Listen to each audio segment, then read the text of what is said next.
இப்போ நம்ம புரோட்டகனிஸ்ட்டை மீட் பண்ணலாம். நம்ம புரோட்டகனிஸ்டோட நேம் பார்த்தீங்கன்னா சன் ஜின்ஹூ. நேம் ப்ரொனன்சியேஷன் மிஸ்டேக்காக இருந்துச்சுன்னா மன்னிச்சுக்கோங்க. ஸோ நம்ம ஜின்ஹூ ஒரு E ரேங்க் ஹண்டர் அண்ட் இந்த வேர்ல்டோடைய வீக்கஸ்ட் ஹண்டரும் கூட.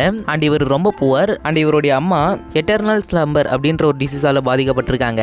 ஒரு நாள் இவர் C ரேங்க் டஞ்சன் டீம் கூட ஜாயின் பண்றாரு. எஸ், இந்த டஞ்சன்ஸுக்குமே ரேங்க் பிரிக்கப்பட்டிருக்கு.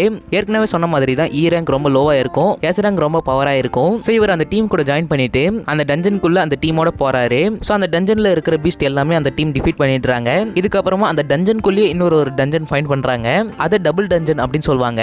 அண்ட் நான் சொல்ல மறந்துட்டேன், எல்லா டஞ்சன்ஸுக்குமே ஒரு பாஸ் கிரியேச்சர் இருக்கும். அதை டிஃபீட் பண்ணிட்டு அந்த டஞ்சன் க்ளோஸ் ஆயிடும். அதே மாதிரி அந்த டஞ்சன் பாஸை 7 நாளுக்குள்ள டிஃபீட் பண்ணலனா ஒரு டஞ்சன் பிரேக் நடக்கும். அதனால என்ன ஆகும்னு பாத்தீங்கன்னா அதுல இருக்கிற பீஸ்ட் எல்லாமே ஹியூமன் வேர்ல்டுக்கு வந்து இங்க இருக்கிற ஹியூமன்ஸ் அட்டாக் பண்ணும். இதுதான் டஞ்சனுடைய மெயின் தீம். எனவே இப்போ நம்ம ஜின்ஹூ அவருடைய டீமோட அந்த டஞ்சனுக்குள்ள இருக்கிற இன்னொரு டஞ்சனுக்குள்ள போறாரு. அந்த டஞ்சனுக்குள்ள போய் எல்லாரும் மாட்டிக்கிறாங்க. இப்போ நம்ம ஜின்ஹூ அங்க இருந்த ஸ்டோன்ல இருக்கிற ஒரு லெட்டரை படிக்கிறாரு. லெட்டர்னு சொல்ல முடியாது, அது ஒரு குறிப்பிட மாதிரி இருக்கும். அதை படிச்சு அவருடைய பிரெயின் யூஸ் பண்ணி ஒரு சில ஹண்டர்ஸ் அங்க இருந்து தப்பிக்க வைக்கிறாரு. பட் ஜின்ஹூ அந்த இடத்துல தனியா மாட்டிக்கிறாரு. சோ இவர் சாக போறாரு அப்படின்னு திங்க் பண்ணிட்டு இருக்கும்போது ஒரு புது சிஸ்டம் ஓபன் ஆகுது. அந்த சிஸ்டம் நம்ம ஜின்ஹூக்கு ஒரு சான்ஸ் கொடுக்குது. எதுக்குன்னா சாகாம இருக்கிறதுக்கு. நம்ம ஜின்ஹூ அந்த சான்ஸை யூஸ் பண்ணி மறுபடியும் ரீபார்ன் ஆகுறாரு. தென் அவர் முழிச்சு பார்த்தா ஒரு ஹாஸ்பிட்டல்ல இருக்கிறாரு. அவர் முழிச்ச உடனே இமிடியேட்டா கொரியன் ஹண்டர் கில்ட் இன்ஸ்பெக்டர்ஸ் அவரை மீட் பண்ண வராங்க.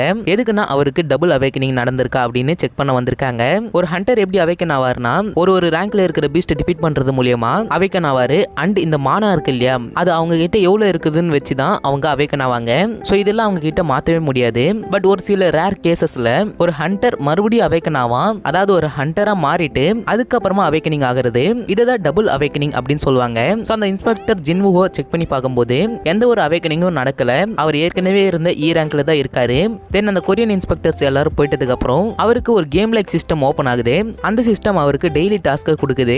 அண்ட் அந்த டாஸ்க் அவர் கண்டிப்பா பண்ணி ஆகணும். அப்படி பண்ணலனா அவருக்கு பனிஷ்மெண்ட் கிடைக்கும். இதை நம்ம எபிசோட் 3ல பார்த்திருப்போம். சோ அவர் பனிஷ்மெண்ட் முடிக்கலனா அவர் டெசர்ட்டுக்கு டெலிபோர்ட் ஆவாரு. அங்க இருக்கிற பீஸ்ட் கூட இவர் ஒரு சில ஹவர்ஸ் சர்வை பண்ணணும். இதுதான் அந்த பனிஷ்மெண்ட். அண்ட் இந்த பனிஷ்மெண்ட் ஜின்ஹூ எக்ஸ்பீரியன்ஸ் பண்ணதுக்கு அப்புறமா அவர் டெய்லி அவருடைய டாஸ்கை கம்ப்ளீட் பண்ணாரு. அண்ட் அந்த டாஸ்க் கம்ப்ளீட் பண்ணதுக்கான ரிவார்டா strength, agility, height and intelligence இது எல்லாமே இன்க்ரீஸ் ஆகுது. அண்ட் இவருக்கு ரெக்கவரி போஷனும் கிடைக்குது. இதை யூஸ் பண்ணி அவருக்கு எப்பெல்லாம் ரொம்ப அடிப்படுதோ இதை யூஸ் பண்ணி ஹீல் பண்ணிக்கலாம். அண்ட் ஸ்டாமினாவும் ரிஸ்டோர் ஆகும். சோ நம்ம ஜின்ஹூ டெய்லி அந்த டாஸ்கை கம்ப்ளீட் பண்ணி அவனுடைய பவரை கொஞ்சம் கொஞ்சமா இன்க்ரீஸ் பண்றான். அண்ட் ஜின்ஹூ அவருடைய டெய்லி டாஸ்கை கம்ப்ளீட் பண்றதுனால அவருக்கு ஒரு கீ கிடைச்சது. அந்த கீ யூஸ் பண்ணி ஒரு ஸ்பெஷல் டஞ்சனை ஓபன் பண்ண முடியும். சோ நம்ம ஜின்ஹூ அந்த டஞ்சனுக்குள்ள போய் அங்க இருக்கிற பீஸ்ட்டை டிஃபீட் பண்றாரு. முக்கியமா அந்த டஞ்சன்ல காப்ளின்ஸ் தான் இருந்தது. அண்ட் நிறைய லைக்கான் பீஸ்டும் இருந்தது. அண்ட் இந்த டஞ்சனுக்குமே ஒரு பாஸ் இருந்துச்சு. அதோட நேம் பாத்தீங்கன்னா கசகா.